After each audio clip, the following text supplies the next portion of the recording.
नमस्ते everyone, good morning. Welcome to Gaurav sir की क्लास। आज चैप्टर नंबर 5 का part 2, chapter number 5 RBI regulation on our bank. इसका पार्ट 2 में मैंने आपको आज बताना है about the instrument, monetary policy के इंस्ट्रूमेंट। पार्ट 1 में हमने 3 चीजें पढ़ी थी। पहला हमने पढ़ा था आरबीआई के फंक्शंस, दूसरा हमने पढ़ा था inflation management by RBI, RBI inflation कैसे मैनेजमेंट करता है, और तीसरा हमने पढ़ा था मॉनेटरी पॉलिसी के इंस्ट्रूमेंट्स के नाम पढ़े थे, क्वांटिटेटिव एंड क्वालिटेटिव। आज पार्ट 2 में, उसमें मैंने डिटेल में नहीं बताया था, तो मैंने कहा था पार्ट 2 में हम लोग करेंगे मॉनेटरी पॉलिसी के क्वांटिटेटिव इंस्ट्रूमेंट्स को डिटेल में पढ़ेंगे। तो आज हमारी क्लास में हमने यही डिस्कस करना है, क्वांटिटेटिव इंस्ट्रूमेंट ऑफ आरबीआई। तो वो कितने हैं? एक सीआरआर, दो एसएलआर, तीन bank rate, fourth repo rate and reverse repo rate, and fifth base rate. तो ये इंस्ट्रूमेंट और ये चैप्टर खत्म। तो मुश्किल से आपने टोटल 4 ही चीजें पढ़ी अगर पूरे चैप्टर की बात करो। आरबीआई के function, inflation management by RBI, और मॉनेटरी पॉलिसी। अच्छा, इन्फ्लेशन मैनेजमेंट बाय आरबीआई में 3 पॉलिसीज थी, मॉनेटरी पॉलिसी, फिस्कल पॉलिसी और क्रेडिट पॉलिसी। मॉनेटरी पॉलिसी के उसमें हमने पढ़ा था मॉनेटरी पॉलिसी के इंपॉर्टेंस क्या है, मॉनेटरी पॉलिसी के गोल्स क्या होते हैं वो, और अब मॉनेटरी पॉलिसी के इंस्ट्रूमेंट, और ये चैप्टर खत्म। तो स्टार्ट करते हैं विद सीआरआर। पहला इंस्ट्रूमेंट है मॉनेटरी पॉलिसी का सीआरआर। ये होता क्या है? Cash reserve ratio. ये क्यों, किस चीज के काम आते हैं? इन्फ्लेशन को कंट्रोल करने में, प्राइस स्टेबिलिटी लाने में। तो वो कैसे करते हैं अब हम इनको आराम से समझेंगे, ताकि हमें वो पीछे वाला टॉपिक में अगर कुछ थोड़ा कंफ्यूजन हुआ वो क्लियर हो जाएगा। CRR, cash reserve ratio. Cash reserve ratio क्या होता है? ये वो रिजर्व होता है जो हर एक बैंक, कमर्शियल बैंक को आरबीआई के साथ मेंटेन करना होता है। तो कैश रिजर्व रेशो, जितना भी एक बैंक के पास पैसा आ रहा है फॉर द सेविंग डिपॉजिट और fix deposit, what ever the deposit account that जो भी बैंकों को मिल रहा है, उसका कुछ रिजर्व उनको आरबीआई के साथ मेंटेन रखना होता है। तो उसको बोलते हैं कैश रिजर्व रेशो। इसका काम क्या होता है? कैश रिजर्व रेशो से क्या फायदे होते हैं? What are the objective, why it is been there, why RBI इसको क्यों लेके आता है सीआरआर को? तो पहला पॉइंट लिखा है to drain excess liquidity. To drain excess liquidity. हमने पढ़ा था कि ये इन्फ्लेशन को करता है। इन्फ्लेशन को कैसे कंट्रोल करता था? सबसे पहले ये जानना जरूरी है, इन्फ्लेशन होता क्यों है? इन्फ्लेशन होता है जब मार्केट में लोगों का पैसा ज्यादा होता है। अब पैसा ज्यादा होगा तो डिमांड होगी, डिमांड होगी तो हाँ भाई ले, पैसे कितने चाहिए, मैं देता हूँ, ले ले ले, तो उससे डिमांड बढ़ती है, प्राइस रेट बढ़ रहे हैं उसके। तो वो क्यों है? क्योंकि पैसा ज्यादा है। अब पैसे को मार्केट से खींचना है तो कैसे खींचेंगे? तो इसके लिए ये जानना जरूरी है कि भाई पैसा आ कहां से रहा है। पैसा आ रहा है बैंकों से। अब बैंक के पास ही अगर पैसा नहीं होगा तो मार्केट में भी पैसा नहीं होगा। तो उसके लिए cash reserve ratio, bank, RBI क्या करेगा? कैश का रिजर्व रेशो बढ़ा देगा, जिससे कि सभी बैंकों को अपना रिजर्व, ज्यादा से ज्यादा पैसा बैंक आरबीआई के पास रखवाना पड़ेगा, और it will drain the access liquidity. जो ज्यादा लिक्विड यानी कि ज्यादा जो पैसा मार्केट में है वो बाहर ले लेगा। Number 2, release fund for growth. CRR का एक और फायदा क्या होता है? It release fund for growth. अगर बैंक को या आरबीआई को या गवर्नमेंट को दिख रहा है कि भैया यहां पर पैसे की जरूरत है अपनी इकोनॉमी को ग्रो करने के लिए, तो उनको पैसा चाहिए, तो वो क्या करेगी? आरबीआई सीआरआर बढ़ा देगी। जो ही सीआरआर बढ़ेगा, बैंकों को ज्यादा पैसा आरबीआई के पास रखवाना पड़ेगा, आरबीआई के पास पैसा आ जाएगा for investing for the growth prospect. कहीं ऐसी प्रोडक्टिव जगह पे जहां पे हमारे देश की ग्रोथ हो सके, वहां पैसा लग जाएगा। तीसरा, higher ratio lower lending. CRR का एक और पॉइंट लिखा है इन्होंने, हायर रेशो लोअर लैंडिंग। जो सीआरआर का निचोड़ है वो लिखा है। अगर कैश रिजर्व रेशो हाई है, यानी कि हायर रेशो, अगर कैश रिजर्व रेशो हाई है मतलब ज्यादा पैसा आरबीआई के पास रखवाना पड़ेगा। तो लोअर लेंडिंग, लेंडिंग मतलब लोगों को देना, तो बैंक के पास खुद फिर कम पैसा बचेगा लोगों को देने के लिए, और इससे क्या होगा, मार्केट में लिक्विडेशन कम हो जाएगी। तो higher ratio, lower lending. Next, tool for to control liquidity, और सीआरआर एक टूल है जो लिक्विडिटी को कंट्रोल करता है, मार्केट में मनी सप्लाई जो है उसको कंट्रोल करता है। तो आपका जो सीआरआर का जो पूरा टॉपिक है वो इन्हीं 4 पॉइंट्स, और मेन अगर मैं कहूं तो थर्ड पॉइंट के ही है, आसपास नहीं, यही है सीआरआर की higher ratio, lower lending, and it will control inflation, brings price stability. तो ये सब हमारा सीआरआर के बारे में हो गया। आई होप आपको समझ आया, नहीं आया तो कमेंट बॉक्स में डाल के आप मेरे को पूछ सकते हो, I can guide you on that. Next आता है हमारा स्टैट्यूटरी लिक्विडिटी रेशो, ये भी मॉनेटरी पॉलिसी का इंस्ट्रूमेंट है। सीआरआर था कैश रिजर्व रेशो, और एसएलआर है स्टैट्यूटरी लिक्विडिटी रेशो। जिस तरह बैंकों को कैश के रूप में आरबीआई का पैसा रखवाना होता है, उसी तरह एसएलआर के अंदर सभी कमर्शियल बैंक्स को आरबीआई के पास गोल्ड रिजर्व या सिक्योरिटीज की फॉर्म में, सिक्योरिटी फॉर्म में रिजर्व रखवाना पड़ता है। अगेन सिक्योरिटीज मतलब किसी रेप्यूटेड बैंक या गवर्नमेंट कंपनीज के शेयर्स वगैरह खरीद के वो एज अ सिक्योरिटी आरबीआई के पास रखवानी होती है।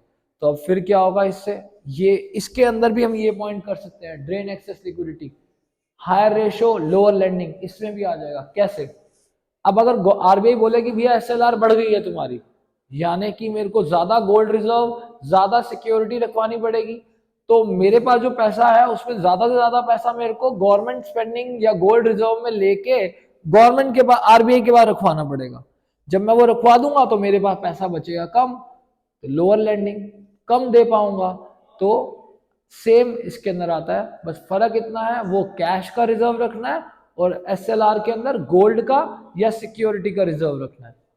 तो इसके 3 ऑब्जेक्टिव हैं, वही जो लगभग इसके थे। तो 3 ऑब्जेक्टिव क्या है, पहला, to restrict expansion of banks limit. RBI SLR क्यों बढ़ाती है, आरबीआई चाहती है कि वो उसके कंट्रोल में रहे। Restrict expansion of banks limit, कि जो बैंकों को अगर फ्री छोड़ दिया तो बैंक तो बहुत लोगों को लोन देने लग जाएंगे, उनका पैसा होगा, कंट्रोल ही नहीं, कोई रोकने वाला ही नहीं होगा, तो बांटेंगे। तो इनकी एक्सपेंशन जो है वो उसको कंट्रोल करने के लिए आरबीआई उनके ऊपर क्या लगाता है, एसएलआर। तो पहला objective, to restrict expansion of bank limit. Number 2, to increase investment in security, क्योंकि आरबीआई चाहता है कि बड़े जो बैंक्स हैं वो सिक्योरिटीज, जो गवर्नमेंट सिक्योरिटीज है उनके अंदर इन्वेस्टमेंट करे, ताकि गवर्नमेंट का पैसा आए और गवर्नमेंट उन प्रोजेक्ट्स में इन्वेस्ट करके लोगों को एम्प्लॉयमेंट जनरेट करके दे। तो एक दूसरा objective, to increase investment in security. Number 3, to ensure solvency of banks, ये बहुत इंपॉर्टेंट है, to ensure solvency of bank. अभी रिसेंटली यस बैंक का केस हुआ था, जो उसके चेयरमैन ने अंदर माल प्रैक्टिसेस करा और उसमें बहुत सारा लॉस हुआ, जिसकी यस बैंक की रेपुटेशन को भी इम्पैक्ट हुआ, उसके शेयर प्राइस बिल्कुल नीचे आके मार्केट में खत्म ही हो गया था एक तरह से। जो शेयर एक टाइम में 2-2.5 हजार या 250 का था, शायद, सॉरी 250 का अराउंड था, and it brings comes down to 8 rupees, 8 रुपए, फिर 10 रुपए, 12 रुपए। लेकिन वो बच कैसे गया, only because of this, to ensure solvency of bank. Solvency का मतलब होता है कि कभी कोई बैंक बैंकरप्ट ना हो जाए, इसीलिए आरबीआई सभी बैंकों को बोलता है कि आप मेरे पास रिजर्व मेंटेन करो, आप मेरे पास एसएलआर यानी कि गोल्ड रिजर्व या सिक्योरिटीज में इन्वेस्ट करके मेरे पास रखवाओ, कि कल को अगर कोई बैंक गड़बड़ करता है तो आरबीआई के पास इतना रिजर्व पड़ा हुआ है उस बैंक का कि वो लोगों को पे बैक कर सकता है। तो ये एक 3 ऑब्जेक्टिव हैं एसएलआर के। अदरवाइज ये वाला सेम इसमें भी हम लिख सकते हैं, ड्रेन एक्सेस लिक्विडिटी, आपका higher the ratio, lower lending, same CRR. बस फर्क क्या है, सीआरआर में कैश रखना है, एसएलआर में गोल्ड रिजर्व या सिक्योरिटी की फॉर्म में रिजर्व रखना है। Now jumping to next point, bank rate. Bank rate is a rate of interest, बहुत आसान है। Bank rate is a rate of interest which is charged by RBI from commercial bank for lending loan for long period of time। जब long period of time के लिए commercial bank कभी RBI से interest पे पैसा लेते हैं तो it is called the rate, bank rate, जो रेट वो चार्ज करते हैं। नेक्स्ट और बहुत ही important, repo rate and reverse repo rate. पहले तो एक कभी कभी डिफरेंस आता है, what is the difference between bank rate and repo rate. तो एक तो ये difference charged by RBI for lending loans to the commercial bank for short period of time, and bank rate is a rate of interest। ये वो rate of interest है जो RBI बैंकों से लेता है लॉन्ग पीरियड के लिए, और रेपो रेट ये वो इंटरेस्ट है जो आरबीआई बैंकों से लेता है लोन जो दिया उनको for short period of time. एक तो ब्रीफ ये है। इसके अलावा इन दोनों में क्या होता है, और ये एक और डिफरेंस, रेपो रेट में bank lends the loan to the commercial in exchange of securities for short period of time। अगर मैं पूरी डेफिनेशन बोलूं कि रेपो रेट में ये वो रेट ऑफ इंटरेस्ट है जो आरबीआई लेता है कमर्शियल बैंक से, क्योंकि वो उसको लोन देता है, बदले में दे सपोज टू, बदले में उनको आरबीआई के पास सिक्योरिटीज रखवानी होती हैं। और रिवर्स रेपो रेट वो होता है जब वही बैंक अपनी सिक्योरिटी वापस लेने आ रहे और बैंक का पैसा वापस देंगे, तो उसको बोलते हैं रिवर्स रेपो रेट। अब इसके अंदर बात की जाए तो आपकी बुक के अंदर दिया हुआ there are two legs, repo and other one is reverse. तो दोनों के बीच में जो डिफरेंस है इट इज अ कॉस्ट, उन दोनों का कॉस्ट है। कैसे समझाता हूं, सपोज मैं आरबीआई हूं और आप बैंक है, आपको पैसा चाहिए, आप मेरे पास आए, आपने मेरे से 10 करोड़ रुपए लिए और अपना ये पेन मेरे को दिया, सिक्योरिटी मेरे पास रखवाई, और मैंने आपको इसके बदले में 10 करोड़ रुपए आपको दिया और आपसे बोला कि ठीक है आप जब ये वापस करने आएंगे तो मैं आपका पेन आपको ये वापस कर दूंगा, बट ये मैं आपको दूंगा 10.5 करोड़ या 10 करोड़ 10 लाख रुपए में। तो 10 करोड़ 10 लाख रुपए में जो आप मेरे से अपना पेन वापस लेंगे, that is called second leg, that is called reverse repo rate.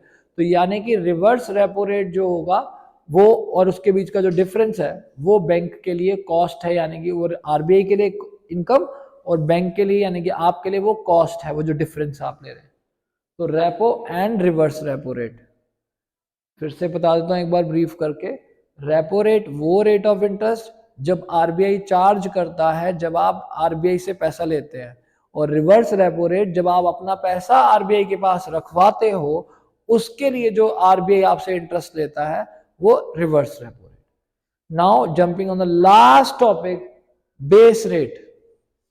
इसके अंदर एक टर्म आता है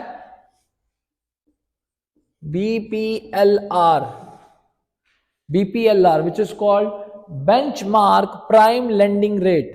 बेंचमार्क का मतलब एक बेंचमार्क कर ले कि इतना तो देना ही देना है।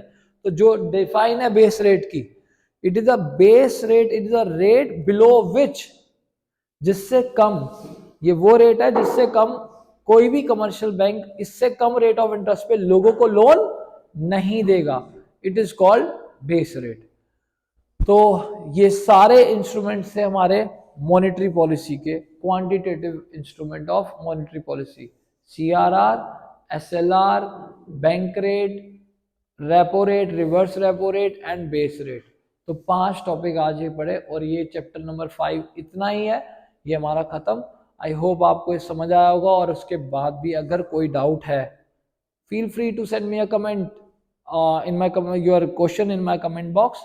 so thank you so much for watching Gaurav sir की क्लास, and I know आप लोग मुझे बहुत प्यार दे रहे हो और आपको मेरी वीडियो पसंद आ रही है, तो आगे भी keep on watching my channel Gaurav sir की क्लास। Thank you.